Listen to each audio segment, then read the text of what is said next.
Hello friends, नमस्कार। मैं प्रियंका स्वागत करती हूँ आप सभी का आपके अपने चैनल टारगेट टीचर जॉब में। तो फ्रेंड्स, आज इस वीडियो में हम पढ़ेंगे डीएलएड फर्स्ट सेमेस्टर का हिंदी विषय। तो फ्रेंड्स, यहाँ पर देखिए, सबसे पहले आज हम जानेंगे हिंदी विषय का सिलेबस। तो यहाँ पे पहला अध्याय है ध्वनि का अध्ययन। दोस्तों, इसके अंतर्गत देखिए क्या क्या चीज़ें हमें पढ़नी है। हिंदी भाषा की ध्वनियों को सुनकर समझना, हिंदी भाषा सीखने के प्रमुख कौशल, श्रवण कौशल, श्रवण कौशल का अर्थ, श्रवण कौशल के क्या उद्देश्य हैं, श्रवण कौशल शिक्षा की विधियां एवं क्रियाएं। तो श्रवण का मतलब दोस्तों होता है सुनना, यानी कि सुनने के किस तरह के कौशल को कहते हैं सुनना, और साथ ही सुनना एक किस तरह का कौशल है, किस तरह से जो अगर हम किसी की बातों को सुनते हैं, किसी के वक्तव्यों को सुनते हैं, तो किस तरह का हमारा जो अपना स्किल है किस तरह से डेवलप होगा, समझ की स्किल किस तरह से डेवलप होगी। और इसी तरह से अगर हम देखें तो श्रवण कौशल का क्या महत्व है, श्रवण कौशल में ध्यान देने योग्य बातें कौन कौन सी हैं, इस पर हम यहाँ पर बात करेंगे। अब देखिए, इसी अध्याय के अंतर्गत ही यहाँ पर है ध्वनि। तो ध्वनि के विषय में हम जानेंगे कि ध्वनि क्या है, ध्वनि का अर्थ क्या है, ध्वनि यंत्र क्या, ध्वनियों का वर्गीकरण किस तरह से किया था, जिसमें हम देखेंगे यहाँ पे स्वर, व्यंजन और गतिविधि। तो दोस्तों देखिए, ध्वनि यानी कि यहाँ पे ध्वनियों में हम देखेंगे स्वर और व्यंजन। तो स्वर किसे कहते हैं, व्यंजन किसे कहते हैं, इसके विषय में भी हम जानेंगे, गतिविधि। और उसके बाद दोस्तों यहाँ पर देखिए है शुद्ध उच्चारण। तो ध्वनियों के माध्यम से हम अपना शुद्ध उच्चारण करते हैं। तो उच्चारण का क्या अर्थ है, शुद्ध उच्चारण का क्या महत्व है, उच्चारण के भेद क्या है, वर्णों के उच्चारण स्थान कौन कौन से होते हैं। जैसे दोस्तों देखिए, अभी आप डीएलएड फर्स्ट सेमेस्टर में आपने डीएलएड अभी करना शुरू किया है, लेकिन इसके पहले भी आप लोग पढ़ चुके होंगे वर्णमाला, वर्ण विचार। तो वहाँ पर आपने ध्वनियों के विषय में ज़रूर सुना होगा, उच्चारण क्या इसके बारे में ज़रूर सुना होगा। लेकिन अब तक आपने जो पढ़ाई की है उसमें आपने केवल पढ़ाई की, लेकिन अब आपको किस तरह से पढ़ाना है इसके विषय में यहाँ से आपको स्टडी करना रहेगा। तो दोस्तों यहाँ पे देखिए, इसके पहले आपको जो भी चीज़ें पता थी वो आप कहीं एक्सप्रेस नहीं करते थे, किसी को सिखाते नहीं थे। लेकिन यहाँ पर आपको जो आपका डीएलएड कोर्स है ये सिखाएगा कि आपको किस तरह से पढ़ाना है, किस तरह से आप बच्चों को चीज़ों को समझाएंगे। तो यहाँ पर देखिए, वर्णों का उच्चारण स्थान क्या होता है, यानी कि का वर्ग, चा वर्ग, टा वर्ग, ता वर्ग। तो जब हम लोग डिटेल में चीज़ें पढ़ेंगे तब आपको ज़्यादा समझ में आएगा वर्णमाला और ध्वनियाँ, ये सब चीज़ें हैं क्या। तो यहाँ पर देखिए, आक्षरिक उच्चारण के नियम क्या क्या होते हैं, उच्चारण संबंधी त्रुटियाँ क्या क्या होती हैं, अशुद्ध उच्चारण क्या, अशुद्ध उच्चारण के प्रकार क्या हैं, इसके विषय में हम जानेंगे। अशुद्ध उच्चारण के क्या कारण होते हैं, उच्चारण दोषों के निराकरण का उपाय क्या है, और उसके बाद उच्चारण शिक्षण विधियां, गतिविधि। तो ये दोस्तों, ये आपका अध्याय 1 के अंतर्गत इतनी सारी चीज़ें हम जानेंगे। दोस्तों देखिए, यहाँ पे आपको घबराने की बिल्कुल ज़रूरत नहीं है। यहाँ पर बस आपको एक एक टॉपिक को क्लियर करते चलना। अगर आपको यहाँ पे उच्चारण समझ में आ गया तो उससे संबंधित उसके प्रकार क्या है, कारण क्या है, निराकरण, उसके दोष जो है उसके निराकरण के उपाय क्या है, सारी चीज़ें आप बड़ी आसानी से समझ जाएंगे। तो दोस्तों अब हम चलते हैं आपके नेक्स्ट अध्याय पे, देवनागरी लिपि। दोस्तों देखिए, जैसा कि आपको पता है कि हमारी जो अपनी हिंदी भाषा है वो देवनागरी लिपि में लिखी गई है। तो लिपि का मतलब होता है क्या, कि कोई भी भाषा जिस वे में लिखी जाती है, जिसका जो अपना तरीका होता है वो क्या कहलाती है, एक क्रमबद्ध वे में जो लिखा जाता है वो होता है लिपि। तो यहाँ पे देखिए, देवनागरी लिपि के विषय में हमें पढ़ना है, क्योंकि हमारी जो हिंदी भाषा है वो देवनागरी लिपि में लिखी गई है। तो यहाँ पर हम लिपि, देवनागरी लिपि का अर्थ और परिभाषा जानेंगे। भारतीय विद्वान के अनुसार भी इसकी अर्थ और परिभाषा हम जानेंगे। अब हम चलते हैं नेक्स्ट पेज पे। यहाँ पे देखिए क्या है, विदेशी विद्वान के अनुसार देवनागरी लिपि का उद्भव, देवनागरी लिपि के वैज्ञानिकता एवं उत्कृष्टता, देवनागरी लिपि की विशेषताएं, देवनागरी लिपि के दोष क्या हैं, लिपि संकेतों एवं मात्राओं का ज्ञान किस तरह से होता है, लिपि संकेत, स्वर, व्यंजन, संयुक्त वर्ण एवं शब्द, मात्राओं का ज्ञान, गतिविधि में हम देखेंगे ये सारी चीज़ें। अब दोस्तों यहाँ पर हम देखेंगे अध्याय नंबर 3 क्या है, जिसमें शब्दों की पहचान। दोस्तों देखिए, यहाँ पे आपको बहुत ज़्यादा चीज़ें समझने की ज़रूरत है, इसमें आपको बहुत लिखने की ज़रूरत नहीं है, क्योंकि यहाँ पर जब आप चीज़ों को समझे रहेंगे तो एग्जाम में अगर इस तरह के क्वेश्चन आएंगे तो आप बड़ी ही आसानी से एक्सप्लेन कर पाएंगे। तो यहाँ पर देखिए आपका अध्याय नंबर 3 है शब्दों की पहचान।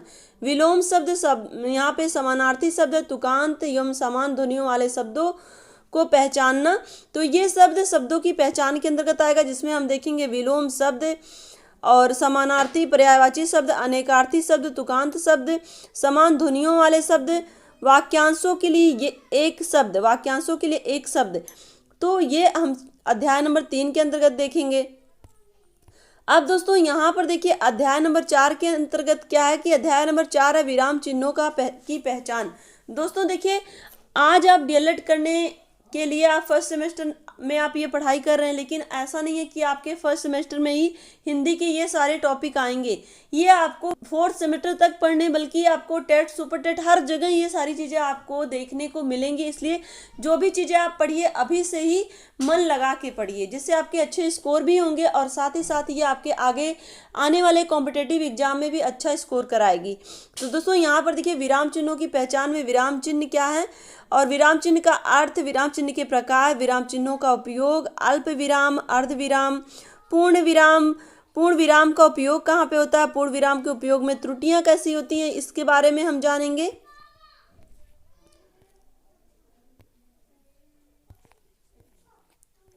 यहाँ पर हम देखेंगे दोस्तों प्रश्नवाचक चिन्ह या प्रश्न सूचक विराम चिन्ह, प्रश्नवाचक चिन्ह का उपयोग कहाँ पे होता है, प्रश्नवाचक चिन्ह के उपयोग में त्रुटि किस तरह से होती है। दोस्तों देखिए आपको इसमें कुछ भी नहीं पढ़ना है, बल्कि जो चीज़ें आप जान चुके हैं, पढ़ चुके हैं, आप अपने ग्रेजुएशन तक वही सारी चीज़ें आपको पढ़नी है। लेकिन यहाँ पे आपको पढ़ने के वे में तो पढ़ना ही है, लेकिन यहाँ पे आपको सिखाने के वे में भी जानना है कि किस तरह से हम बच्चों को पढ़ाएंगे, चीज़ों को समझाएंगे।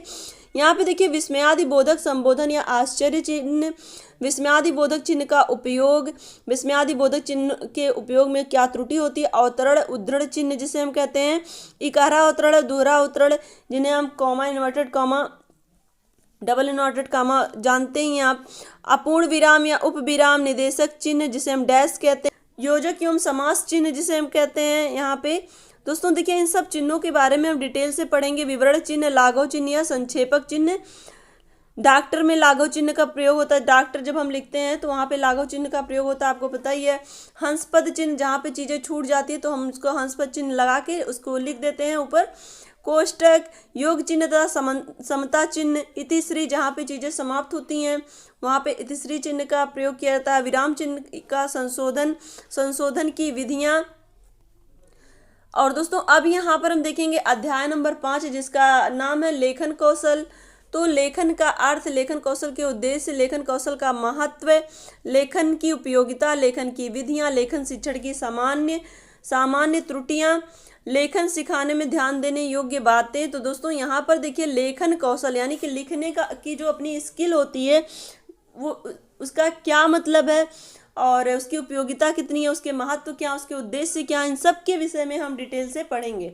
अब दोस्तों यहाँ पर हम देखेंगे लेखन अभ्यास के अंतर्गत सुलेख का उद्देश्य क्या, सुलेख का महत्व है। दोस्तों देखिए यहाँ पे आपको बेसिक चीज़ें समझनी है, क्योंकि आप एक प्राइमरी या हम कहते हैं एक बेसिक के अध्यापक बनेंगे तो सबसे पहले आपको बेसिक चीज़ें ही क्लियर करनी है और वही सारी चीज़ें आपके एग्जाम में पूछी जाती हैं। तो यहाँ पर देखिए आपको कुछ भी बहुत कठिन नहीं लगेगा। सुलेख लिखते समय क्या सावधानियां रखनी चाहिए, अनुलेख, श्रुतलेख के लिए सामग्री का चयन करते समय ध्यान रखने योग्य बातें। तो यहाँ पर आप अनुलेख, श्रुतलेख और सुलेख इन तीनों के विषय में अच्छे से समझेंगे कि किसका क्या मतलब है।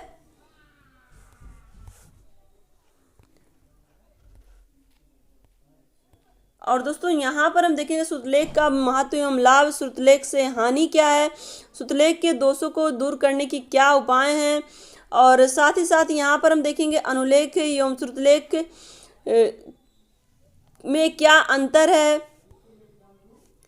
अनुलेख एवं श्रुतलेख में क्या अंतर है, लिखना सिखाने के क्या अभ्यास हैं, लिखना सिखाने का अभ्यास किस तरह से किया जाता है, सुंदर लेख के क्या गुण होते हैं, सुंदर लेखन के नियम क्या हैं, लिखना सिखाने के पद्धतियों का विकास किस तरह से होता है।